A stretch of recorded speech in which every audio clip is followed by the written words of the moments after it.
ଗୋଟିଏ ଗାଁରେ ଦିନୁ ଓ ମାନୁ ନାମରେ ଦୁଇ ଜଣ ମଣିଷ ରହୁଥିଲେ। ସେମାନେ ଭଲ ମିତ୍ର ଥିଲେ, କିନ୍ତୁ ସ୍ୱଭାବରେ ଭିନ୍ନ। ଦିନୁ ସତ୍ୟବାଦୀ ଓ ସହାୟକ ଥିଲା। ମାନୁ ଚତୁର କିନ୍ତୁ ସତ୍ୟବାଦୀ ଥିଲା। ଗୋଟିଏ ଦିନ ସେମାନେ ଜଙ୍ଗଲ ମଧ୍ୟରେ ଯାଉଥିଲେ। ରାସ୍ତାରେ ଗୋଟିଏ ପର୍ସ ମିଳିଲା।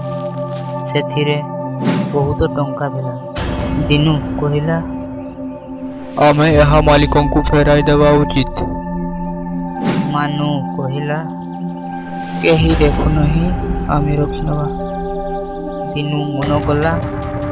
ସେମାନେ ଗାଁକୁ ଫେରି ପର୍ସଟିକୁ ମାଲିକଙ୍କୁ ଫେରାଇଲେ। ମାଲିକ ଖୁସି ହୋଇ ସେମାନଙ୍କୁ ଧନ୍ୟବାଦ ଦେଲା। ମାନୁ ଲଜ୍ଜିତ ହେଲା। ସେ ଦିନୁକୁ କହିଲା, ସ୍ୱଚ୍ଛ ରାସ୍ତାରେ ସବୁବେଳେ ଠିକ୍। ସେହି ଦିନଠାରୁ ମାନୁ ମଧ୍ୟ ସତ୍ୟବାଦୀ ହେଲା।